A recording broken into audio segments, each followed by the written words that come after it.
लोग some topic को cover करेंगे।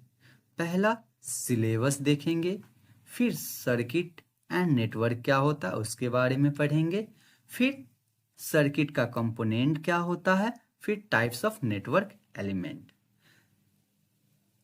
सिलेबस किसी भी सब्जेक्ट को स्टार्ट करने से पहले हमें सिलेबस को समझना बहुत जरूरी होता है। यदि हमें सिलेबस समझ में आ जाता है तो उस सब्जेक्ट को पढ़ने में आसानी होता है और अच्छे से समझ में भी आता है। यह सिलेबस बिहार इंजीनियरिंग यूनिवर्सिटी के अकॉर्डिंग है, बट अदर यूनिवर्सिटी का भी सिलेबस सेम ही या जस्ट थोड़ा डिफरेंट होता है।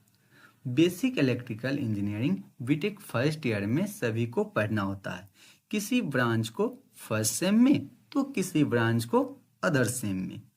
पहला यूनिट में हम लोग को circuit analysis and network theorem के बारे में पढ़ना है।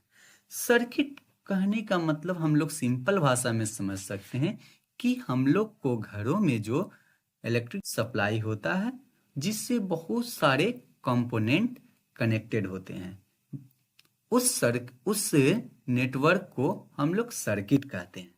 सर्किट समझ सकते हैं।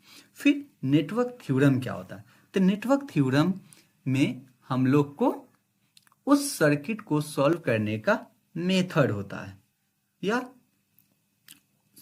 सर्किट को सॉल्व करने का मेथड होता है जिसके सहायता से उस सर्किट को हम लोग आसानी से सॉल्व कर पाते हैं। पहला कंसेप्ट ऑफ नेटवर्क, हम लोग को देखना है कि नेटवर्क क्या होता है, फिर उसके टाइप्स को पढ़ना है। Active and passive element, voltage and current source, concept of linearity, linear network, unilateral and bilateral, RLC, linear element. यहाँ से यहाँ तक सब नेटवर्क एलिमेंट का ही पार्ट है। ये पूरा एक ही टॉपिक है, व्हाट इज नेटवर्क्स। फिर सोर्स ट्रांसफॉर्मेशन मेथड देखना है, Kirchhoff's law, loop and nodal method analysis, star delta transformation. फिर नेटवर्क थ्योरम। नेटवर्क थ्योरम में हम लोग को 4 ही पढ़ना है बेसिक इलेक्ट्रिकल इंजीनियरिंग में, superposition theorem, Thevenin theorem, Norton's theorem and maximum power transfer theorem.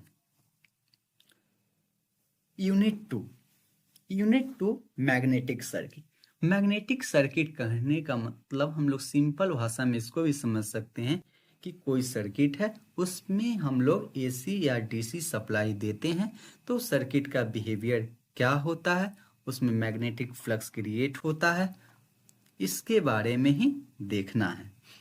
Magnetic circuit concept, analogy between electric and magnetic circuit, excitation, magnetic leakage, BH curve, hysteresis and eddy current loss, magnetic circuit calculation. ये पूरा एक ही topic है magnetic circuit, क्योंकि हम लोग को basic पढ़ना, इसीलिए यह पूरा इलेक्ट्रिकल एनर्जी सब्जेक्ट का थोड़ा थोड़ा यानी बहुत कम शॉर्ट में पढ़ना है। Unit 3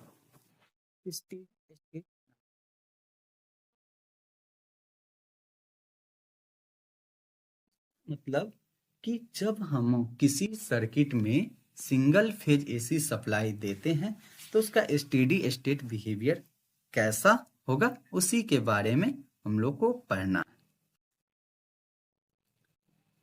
sinusoidal, square, triangular waveform, different types के वेवफॉर्म होते हैं, उसमें से हम लोग को 3 वेवफॉर्म के बारे में, साइनोसॉइडल, स्क्वायर, ट्रेंगुलर वेवफॉर्म का एवरेज एंड आरएमएस वैल्यू देखना है, form and peak factor, concept of phasor representation, फिर करंट एंड वोल्टेज में रिलेशन देखना है। फिर हम लोग को एनालिसिस करना है series circuit, parallel circuit, series parallel RC circuit. फिर हम लोग पावर के बारे में देखेंगे कि पावर क्या होता है, एपरेंट पावर क्या होता है, एक्टिव पावर क्या होता है, रिएक्टिव पावर क्या होता है। फिर हम unit 4 three phase AC circuit. Three phase AC circuit means यदि किसी सर्किट में हम लोग थ्री फेज सप्लाई देंगे तो उसका क्या एडवांटेज है, इसकी आवश्यकता क्यों है, फिर उसमें थ्री फेज का कनेक्शन कैसा होता है। यानी सिंपल भाषा में हम कह सकते हैं कि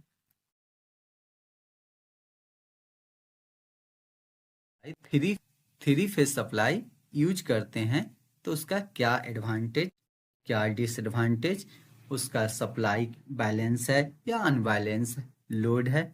फिर हम लोग को वोल्टेज एंड करंट में रिलेशन देखना है। फिर उसमें हम लोग पावर को मेजर कैसे करते हैं। यूनिट 5 में मशीन के बारे में हम लोग को पढ़ना है। इसमें जनरली हम लोग को 3 मशीन के बारे में पढ़ना है। DC machine, single phase transformer and three phase induction. इसमें भी हम लोग को बहुत ही शॉर्ट में पढ़ना है।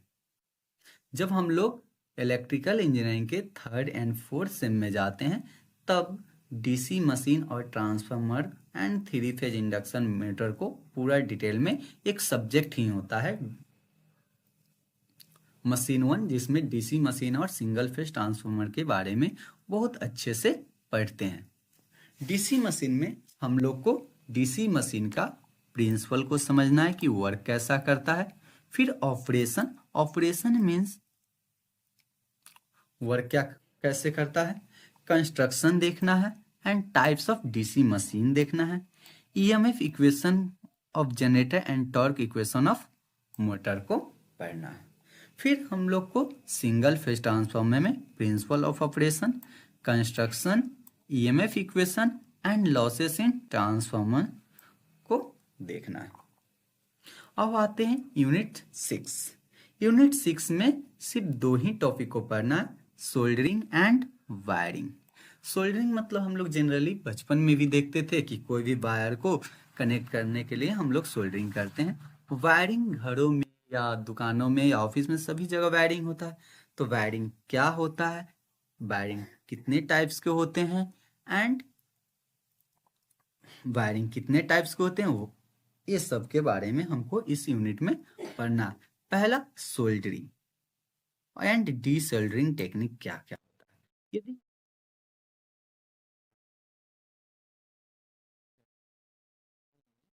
से हम अलग यानी डी सोल्डरिंग कैसे करेंगे। फिर हम लोग को ब्रेडबोर्ड के बारे में पढ़ना है, पीसीबी के बारे में पढ़ना है, वायरिंग, फिर wiring types of residential and commercial wiring system, मतलब कितने टाइप्स के वायरिंग सिस्टम घरों में और कमर्शियल में यूज किया है।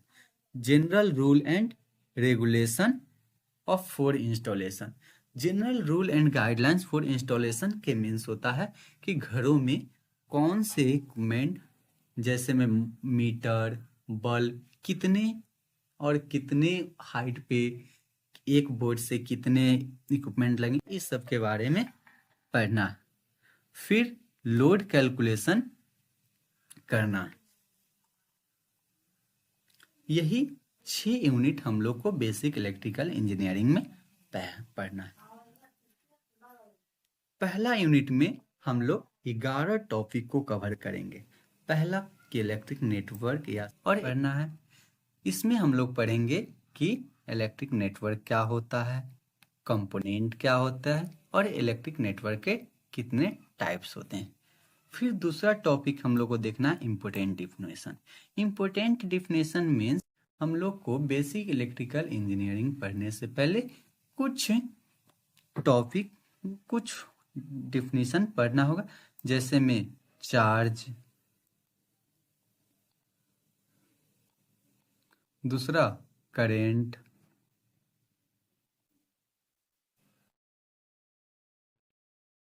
तीसरा voltage,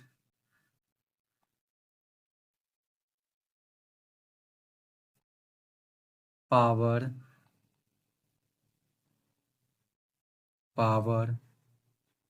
energy, and Ohm's law. Ohm's law ये सब बेसिक डिफिनेशन है जिसको पढ़ना हम लोग को बहुत जरूरी है। फिर सोर्स ट्रांसफॉर्मेशन क्या होता है, किरचॉफ्स लॉ, मेश एनालिसिस या लूप एनालिसिस क्या होता है उसको पढ़ेंगे। फिर नोडल एनालिसिस को पढ़ेंगे। फिर स्टार डेल्टा ट्रांसफॉर्मेशन को पढ़ेंगे। फिर सुपरपोजिशन थ्योरम, फिर Thevenin theorem, next Norton's and maximum power transfer theorem को पढ़ेंगे। इस यूनिट में टोटल 11 टॉपिक हम लोग को कवर करना है। पहला टॉपिक हम लोग इलेक्ट्रिक नेटवर्क देंगे। इलेक्ट्रिक नेटवर्क हम पहले भी बताए थे कि जब हम लोग को घरों में इलेक्ट्रिक सप्लाई होता है तो एक बोर्ड से बहुत सारे इक्विपमेंट कनेक्टेड होते हैं, उसे हम लोग इलेक्ट्रिक नेटवर्क या इलेक्ट्रिक सर्किट बोलते हैं। इलेक्ट्रिकल सर्किट मीन्स एक क्लोज पाथ होता है जिसमें इलेक्ट्रॉन फ्लो होता है वोल्टेज या करंट सोर्स के। There are two types of circuit, DC circuit and AC circuit. DC circuit means उसमें जो सप्लाई देते हैं हम लोग डीसी सप्लाई देते हैं। जब किसी सर्किट में हम लोग एसी सप्लाई देते हैं, एसी सोर्स से देते हैं, तो उसे हम लोग एसी सर्किट बोलते हैं। सर्किट मीन्स इस फिगर को देखकर हम समझ सर्किट कब बोलते हैं, जब वह एक क्लोज पाथ होता है तब उसे हम लोग सर्किट बोलते हैं। सबसे मेजर डिफरेंस है electric circuit and electric network में। इलेक्ट्रिक सर्किट में जब कोई नेटवर्क क्लोज हो, पाथ हो, तब उसे हम लोग इलेक्ट्रिक सर्किट बोलेंगे। बट इलेक्ट्रिक नेटवर्क क्लोज हो या नहीं हो, उसे हम लोग इलेक्ट्रिक नेटवर्क बोलते हैं।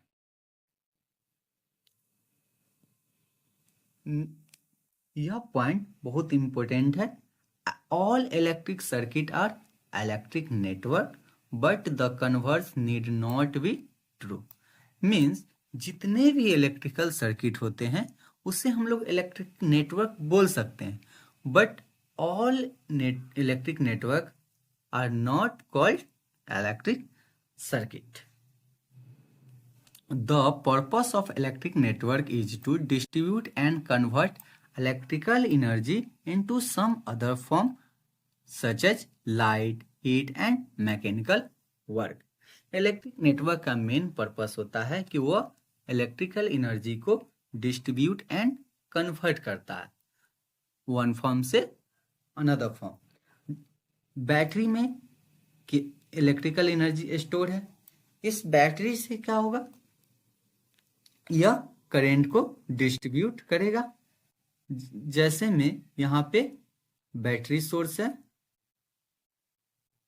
इससे दो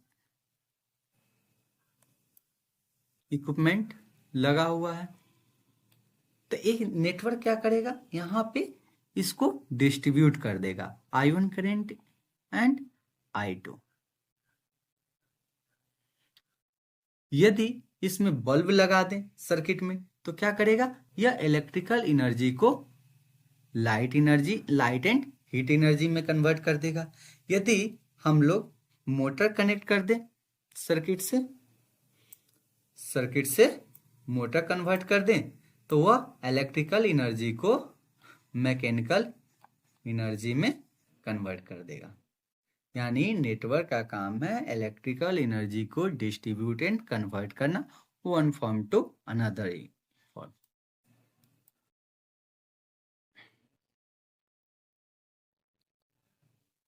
अब हम लोग इलेक्ट्रिक नेटवर्क के कंपोनेंट के बारे में देखेंगे।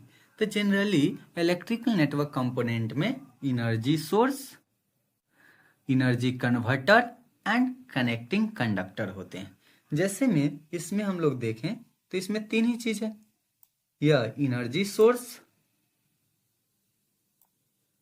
Energy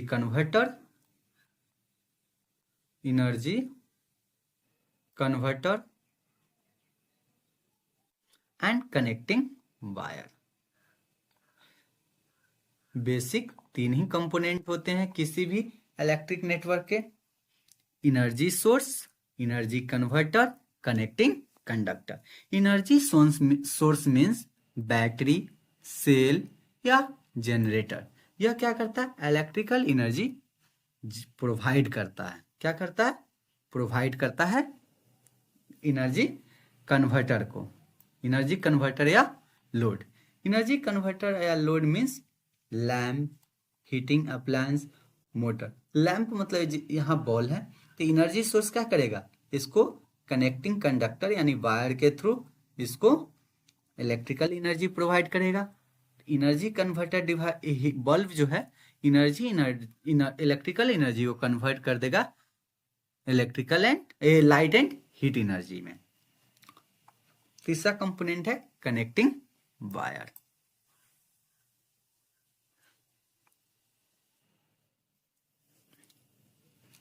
types of network element. Different types के नेटवर्क एलिमेंट होते हैं। पहला linear and non linear element, bilateral and unilateral, active and passive element, time invariant and time variant element, lump and distribute. इस सब के बारे में हम लोग नेक्स्ट लेक्चर में अच्छे से और डिटेल्स में पढ़ेंगे कि नेटवर्क एलिमेंट जैसे में अभी हम लोग नेटवर्क कंपोनेंट में देखें voltage source, current source, resistor, inductor, capacitor, ये सब तो कौन सा एलिमेंट लीनियर है, कौन सा एलिमेंट नॉन लीनियर है, उसके बारे में हम लोग पढ़ेंगे।